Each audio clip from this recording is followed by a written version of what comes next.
7 अक्टूबर का इतना बड़ा डेडलियस्ट अटैक जो हमास के द्वारा हुआ, मैं उसको कंडेम करता हूं। हमास को ये नहीं करना चाहिए था, लेकिन मुझे डाउट है ये हमास ने किया है कि नहीं, क्योंकि हमास इतना पावरफुल है ही नहीं कि इतने बड़े लेवल स्केल में वो अटैक करा सके इजराइल पे। कहीं ना कहीं मुझे तो लगता है ये अटैक भी जो इजराइल में हुआ है, इसका भी लेना देना मोसाद से है। मतलब और इसका मेन मुद्दा जो आप जैसे कह रहे थे निहतू साहब से, उनके प्राइम मिनिस्टर को हटाने के लिए अगर आप 7 अक्टूबर से आगे जाए तो लगातार पूरे इजराइल में विरोध प्रदर्शन हो रहा है कि भाई इसको हटाओ, इसको हटाओ, ये करप्शन कर रहा है। उसने सुप्रीम कोर्ट में अपने यहाँ कानून लाया और ये सिस्टम ही खत्म कर दिया कि सुप्रीम कोर्ट इंटरफेयर नहीं कर सकता गवर्नमेंट में।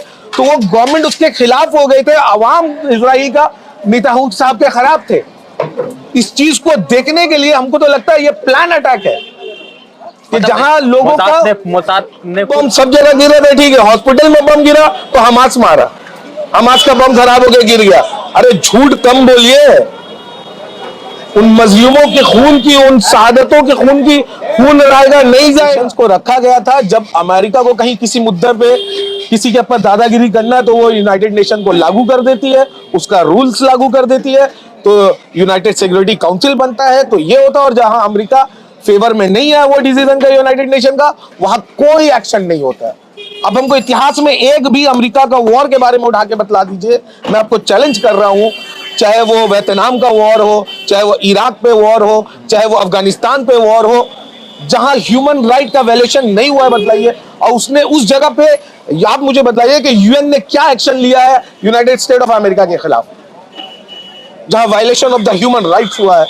लीबिया जैसे अच्छे कंट्री को मार के तबाह बर्बाद कर दिया, इराक को बर्बाद कर दिया, लाखों लाखों लोगों का जान गया।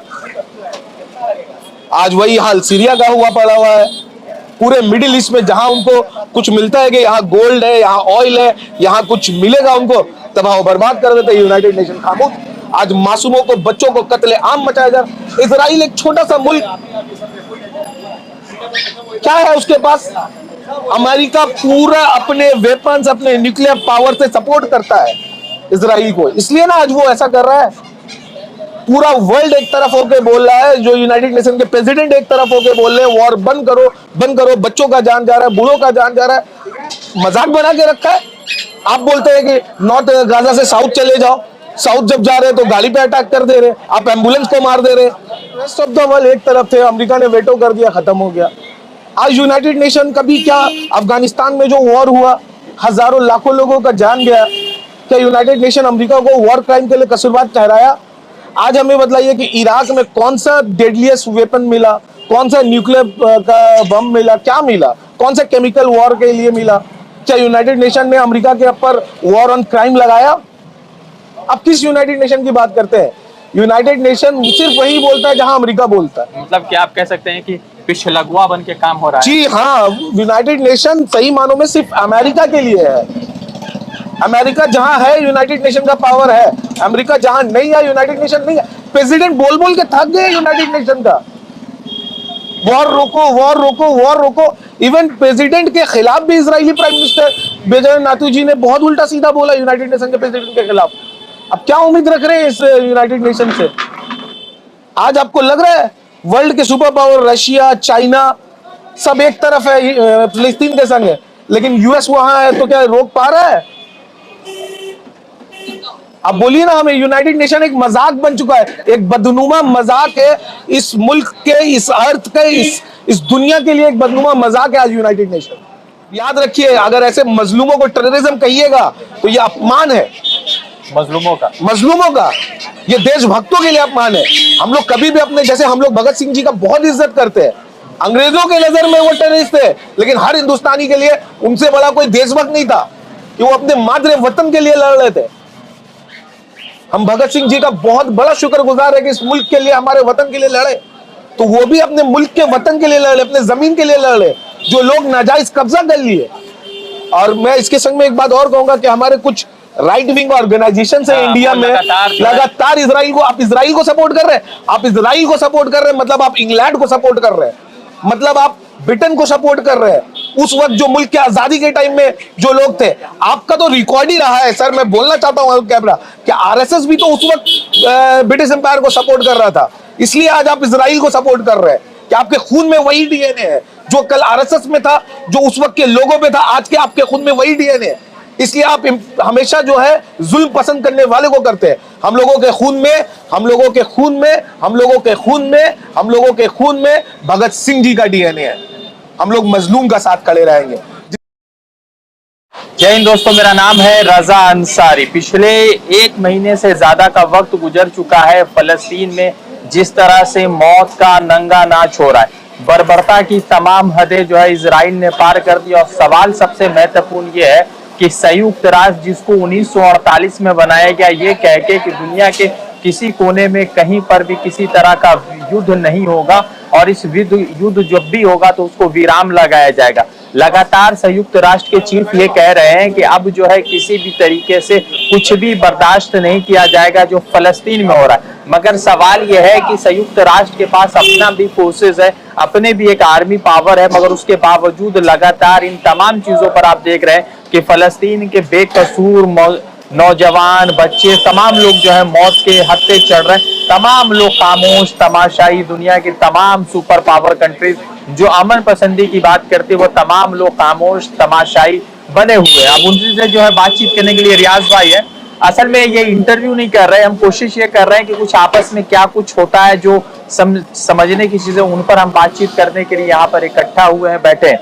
रियाज भाई, सबसे पहले कि अभी जिस तरह से फलस्तीन का मुद्दा बढ़ा, उस मुद्दे में ये देखा गया कि संयुक्त राष्ट्र ने लगातार कहा कि इस जंगबंदी का ऐलान होना चाहिए, मगर जंगबंदी नहीं हो रही है, हठधर्मी लगातार इजराइल की चल रही है। सबसे पहले अस्सलाम वालेकुम आपके तमाम ऑडियंस को।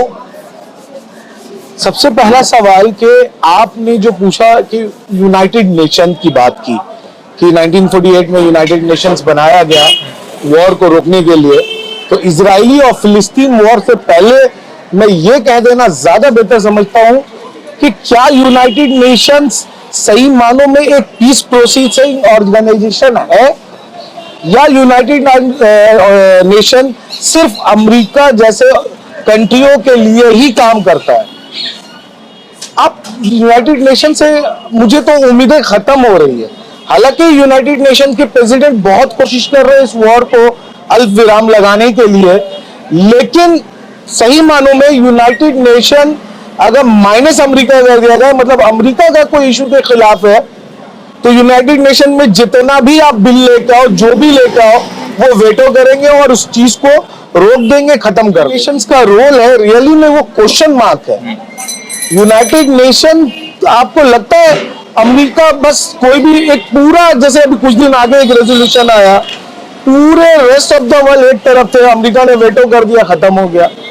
आज यूनाइटेड नेशन कभी क्या अफगानिस्तान में जो वॉर हुआ, हजारों लाखों लोगों का जान गया, क्या यूनाइटेड नेशन अमेरिका को वॉर क्राइम के लिए कसूरवार ठहराया?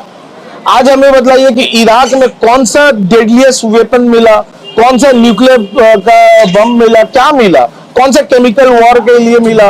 क्या यूनाइटेड नेशन ने अमेरिका के ऊपर वॉर ऑन क्राइम लगाया? अब किस यूनाइटेड नेशन की बात करते हैं?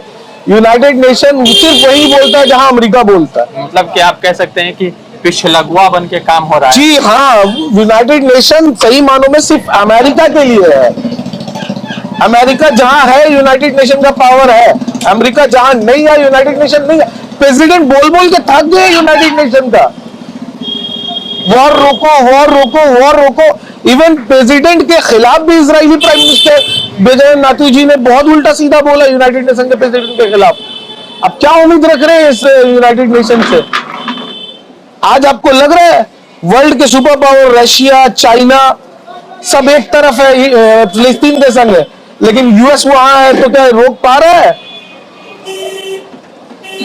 अब बोलिए ना, हमें यूनाइटेड नेशन एक मजाक बन चुका है, एक बदनुमा मजाक है इस मुल्क के, इस अर्थ के, इस दुनिया के लिए एक बदनुमा मजाक है आज यूनाइटेड नेशन।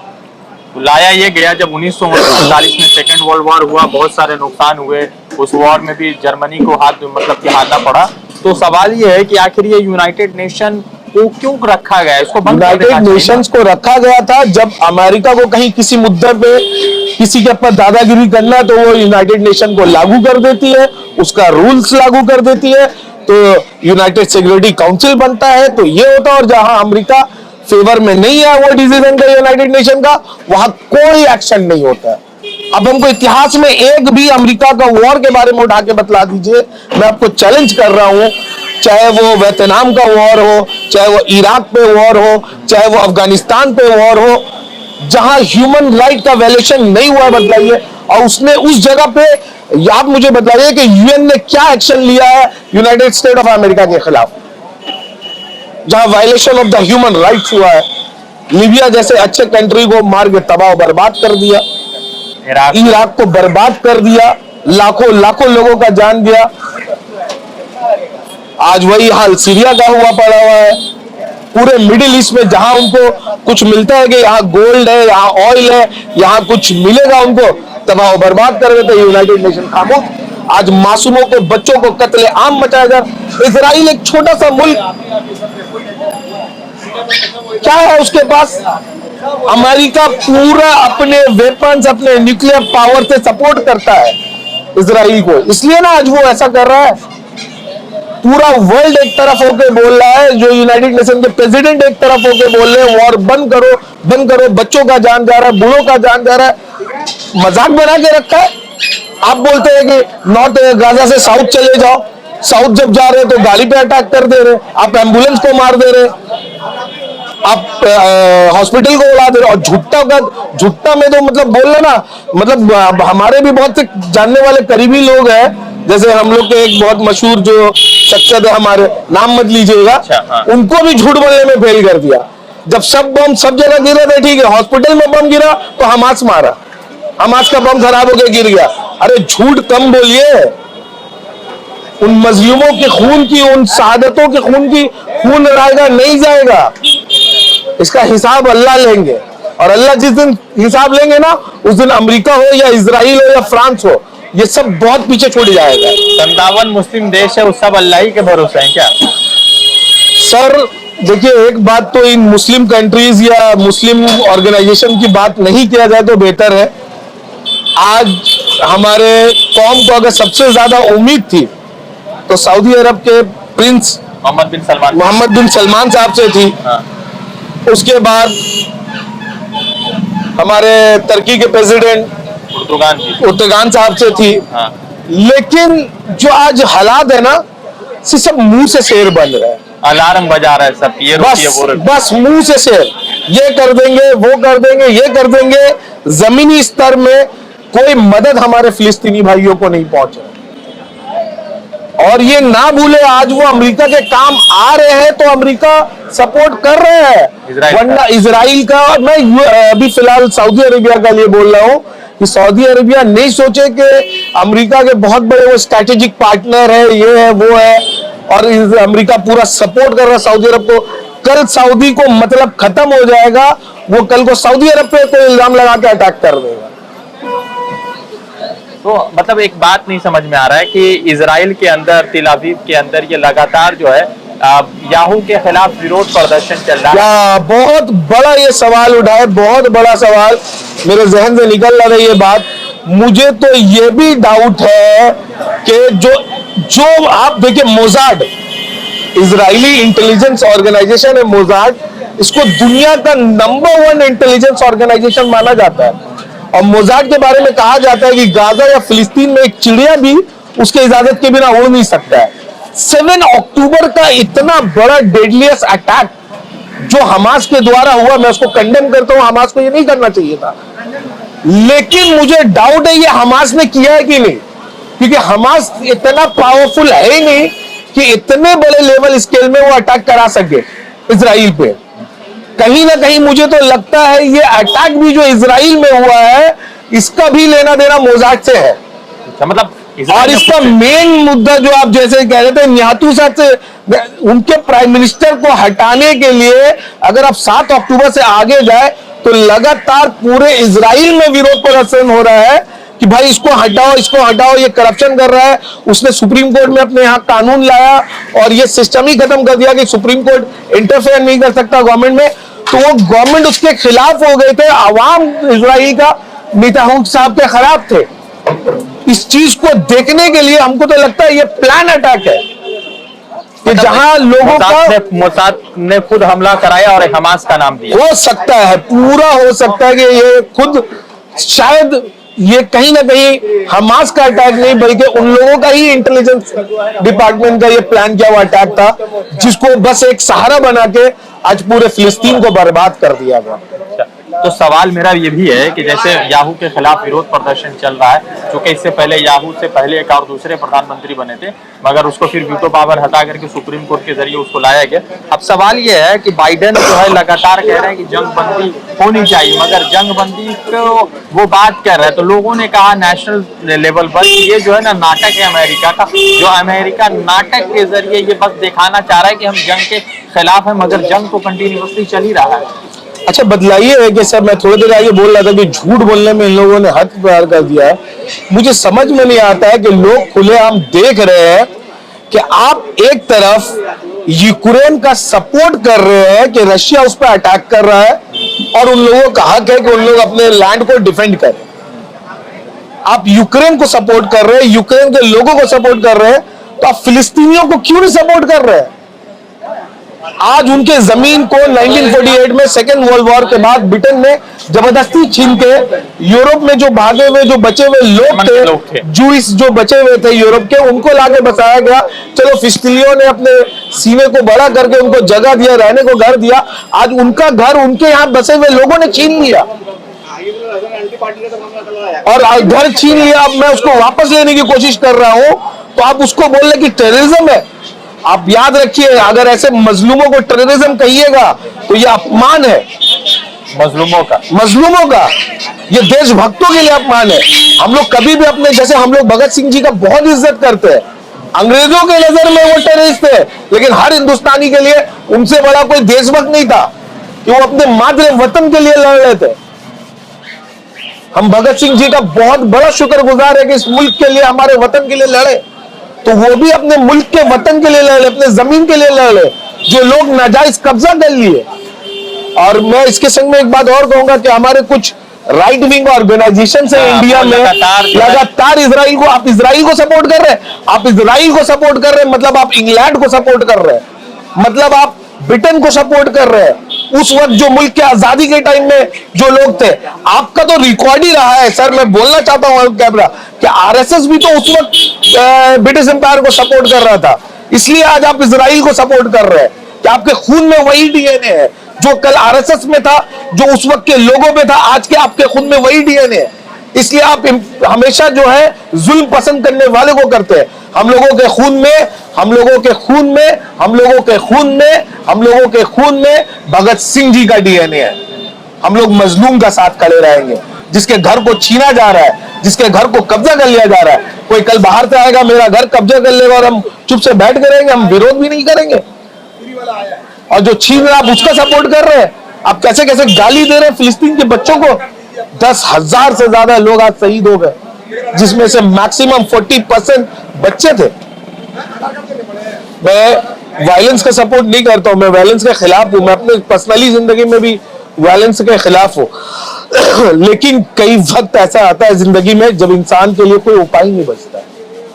एक बात बताइए, ये जो तमाम मुस्लिम देश हैं, तमाम जो देश हैं जो लगातार कह रहे हैं कि जो हुआ वो नहीं होना चाहिए हमास के लिए, मगर जब बाद में इजराइल की तरफ से हुआ तो ये लोग सिर्फ अलार्म बजा रहे, कह रहे हैं। मगर जब OIC की एक मीटिंग हुई और उसमें कहा गया कि मुस्लिम देश जो है इजराइल का फ्यूल के मामले में बाइकआउट करेगा, तो ईरान ने ये पहल की, मगर तमाम लोग उससे हट गए। मैं अल्लाह का शुक्रगुजार करता हूँ कि ये सऊदी अरब, तुर्की और इन लोगों से कई गुना बेहतर ईरान है कि जिन्होंने मजलूम का सपोर्ट किया, सिर्फ मुंह से नहीं बल्कि ताकत से भी। और लोग डर रहे नहीं है बोलने के लिए कि हाँ हम लोग सपोर्ट कर रहे हैं। मैं क्या कहूं, इसमें भी कुछ मसला है कि कुछ ऐसे बेवकूफ लोग भी हैं हमारे कम्युनिटी में जो इस मसले को सिया सुन्नी वाला रूप भी दे रहे हैं। मैं ये टॉपिक नहीं बोलना चाहता था ऑन मीडिया। एंटोनी ब्लिंकन है अमेरिका के विदेश मंत्री, वो जो है लगातार जो है बाहर मुल्क का दौरा कर रहे, इराक गए थे और वो भी जो है लगातार नाराजगी झेल रहे हैं। तमाम जो मिडिल ईस्ट की कंट्रीज है उनके प्रधानमंत्री, उन्होंने कहा कि हम जो है आपके साथ जो भी में पार्टनरशिप है उसको लेकर सोच सकते हैं, और इसी को लेकर लगातार जो है उनको भी अपने अमेरिका में भी जो है बहुत ज्यादा नाराजगी देखने को मिल रही। मगर इन तमाम नाराजगी के बावजूद अमेरिका ने मुकम्मल तौर से ये नहीं कहा कि जंग रुकना चाहिए, वो कहा कि जंग पर होना चाहिए, और बाइडेन के खिलाफ भी जो है अब अमेरिका के सड़कों पर जो है विरोध प्रदर्शन होता है। ऐसा तो नहीं कि इन तमाम विषयों को लेकर तीसरे आलमी जंग या तीसरे विश्व युद्ध की तरफ बढ़ रहा है दुनिया? देखिए, इस बात में कोई दो राय नहीं है कि ये जो मुद्दा है बहुत बड़ा, बहुत सेंसिटिव मुद्दा है, और ये आहिस्ते आहिस्ते उस ओर बढ़ ही रहा है। और कहीं ना कहीं जिस जंग के बारे में हदीस वगैरह में भी आया है, रिवायतें आई है, और बाइबल्स वगैरह में भी रिवायतें हैं, जिसका ये उस ओर बढ़ता जा रहा है। ये जंग झूठ के साथ सच की होगी, ये जंग सच्चाई के विरुद्ध झूठ की होगी, जहां झूठे सब एक संग हो जाएंगे और सच्चे एक संग हो जाएंगे। सच हार जाएगा, सच जीतेगा, वक्त लगेगा, पहले मिटेगा फिर जीतेगा। तो ये जो फलस्तीन के छोटे बच्चों का वीडियो सोशल मीडिया पर आप देखते हैं, क्या रिएक्शन होता है? सर, रिएक्शन तो बस ये होता है कि कुछ करें इन लोगों के लिए, लेकिन हम लोग बहुत दूर बैठे हुए हैं। हम लोग कुछ नहीं तो अल्लाह से दुआ कर सकते हैं, अल्लाह के आगे गिरियाजारी कर सकते हैं कि अल्लाह मदद पहुंचाए, और बाइकॉट भी कर सकते हैं, लेकिन सही मानों में। जैसे हम देख रहे थे कि कुछ लोग बाइकॉट चला रहे हैं, अच्छी बात है, बाइकॉट होना चाहिए हर लेवल में, लेकिन देख रहे हैं वो कोल्ड ड्रिंक का बोतल खरीद के ला रहे हैं और उसको पानी ऐसे बहा दे रहे हैं और बोले हम बाइकॉट कर रहे हैं। तो आप खरीद रहे हो तो उसको तो फाइनेंशियल मदद पहुंच गया है। दूसरी बात है कि आज अगर आप देखो तो इजराइल का अपना प्रोडक्ट अगर कोई है तो वो नेस्ले है, बाकी ये तमाम चीज जो है वो अमेरिकन प्रोडक्ट है। दूसरी बात आपको ये समझना होगा, इजराइल खुद मैन्युफैक्चर कुछ नहीं करता है। पूरे दुनिया में अगर आप बिजनेस स्टडीज के मुताबिक देखें, इजराइल आरडी डिपार्टमेंट में बहुत मजबूत है, जिसको बोलते हैं research and development. Her company का जो है आरडी डिपार्टमेंट जो होता है, रिसर्च एंड डेवलपमेंट डिपार्टमेंट, वो इजराइल में। और इजराइल का 1/3 जो पूरा जो सिस्टम है वो इलेक्ट्रॉनिक्स पे चलता है, इलेक्ट्रॉनिक मार्केट पे चलता है। उसके जीडीपी का 1/3 जो इनकम आता है वो इलेक्ट्रॉनिक मार्केट से आता है। आप सोचिएगा, हम थम्स अप बाइकआउट कर दे, हम पेप्सोडेंट बाइकआउट कर दे, कॉलगेट बाइकआउट कर दे, उसको सिर्फ बाइकआउट करने से नहीं होगा सर। आपको एप्पल फोन भी बाइकआउट करना होगा, क्योंकि उसका जीडीपी का एक बहुत बड़ा हिस्सा एप्पल के एचआरडी डिपार्टमेंट से आता है, आरडी डिपार्टमेंट से आता है। आपको एचपी बाइकआउट करना होगा, आपको हर लेटेस्ट टेक्नोलॉजी बाइकआउट करना होगा। कहीं ना कहीं हर लेटेस्ट टेक्नोलॉजी में इजराइल है। आपको फेसबुक बाइकआउट करना होगा। मार्क जुकरबर्ग साहब तो कई बार बोल चुके हैं कि मैं अपना इनकम का 10% जो है इजरायली कॉस्ट में देता हूं।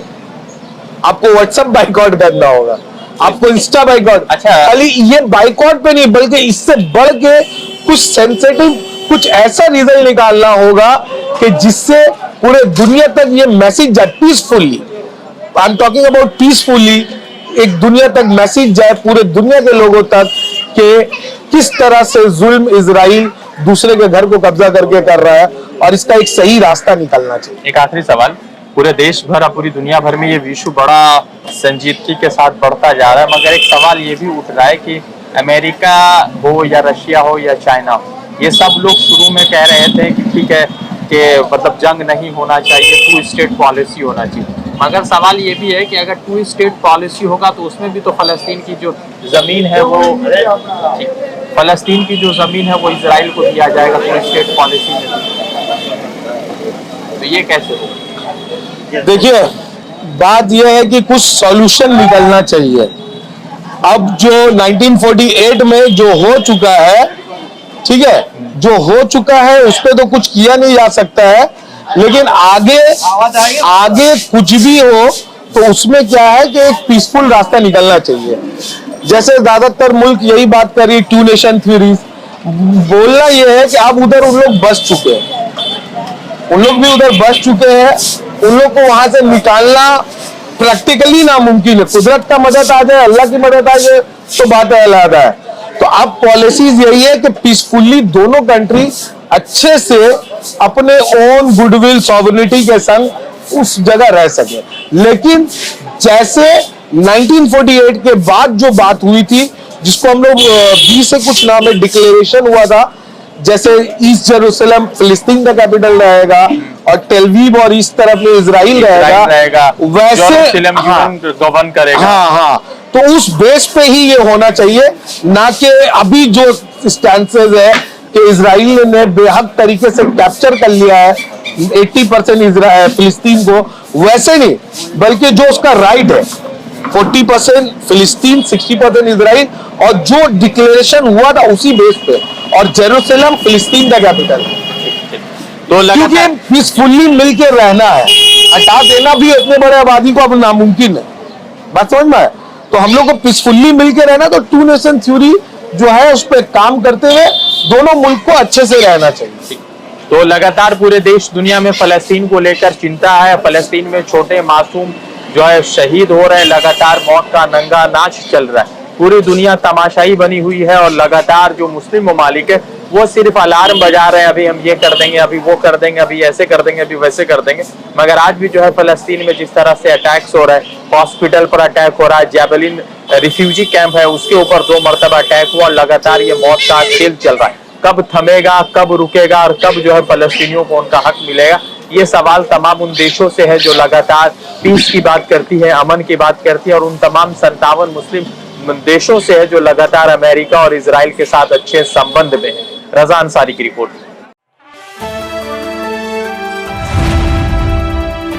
द इंडियन खबर, सच आपके सामने।